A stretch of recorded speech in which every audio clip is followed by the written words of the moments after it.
വില്വമംഗലം സ്വാമിയാരും ശ്രീപത്മനാഭ സ്വാമിയും തമ്മിലുള്ള ആത്മബന്ധം ഇന്നും നിലനിൽക്കുന്നു എന്ന് കൂടിയിരിക്കുന്ന ഭക്തർക്ക് മുഴുവൻ ശ്രീപത്മനാഭ സ്വാമി തന്നെ കാണിച്ചു തരുന്ന വലിയ അനുഗ്രഹ മുഹൂർത്തങ്ങളാണ് ഇതാ സംഭവിക്കുന്നത്.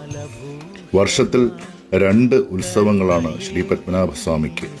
വർഷാദ്യം വരുന്ന പൈങ്കുനി മഹോത്സവവും വർഷ അവസാനം വരുന്ന അൽപ്പശി മഹോത്സവവും. ഈ 2 ഉത്സവങ്ങൾക്കും 10ാം ദിവസം ശംഖുമുഖം സമുദ്രതീരത്തേക്ക് എഴുന്നള്ളിപ്പോകുന്ന ശ്രീ പത്മനാഭസ്വാമി തന്റെ ആദ്യ ദർശനം നേടിയ വില്വമംഗലം സ്വാമിയാർ അവസാന കാലങ്ങളിൽ എവിടെയായിരുന്നോ അദ്ദേഹത്തിന്റെ മഠത്തിന് മുന്നിൽ വന്ന് മറ്റ് ഉപമൂർത്തികളായ നരസിംഹമൂർത്തിയോടും തിരുവമ്പാടി ശ്രീകൃഷ്ണനോടൊപ്പം ഇവിടെ നിൽക്കുമെന്നുള്ളതാണ്.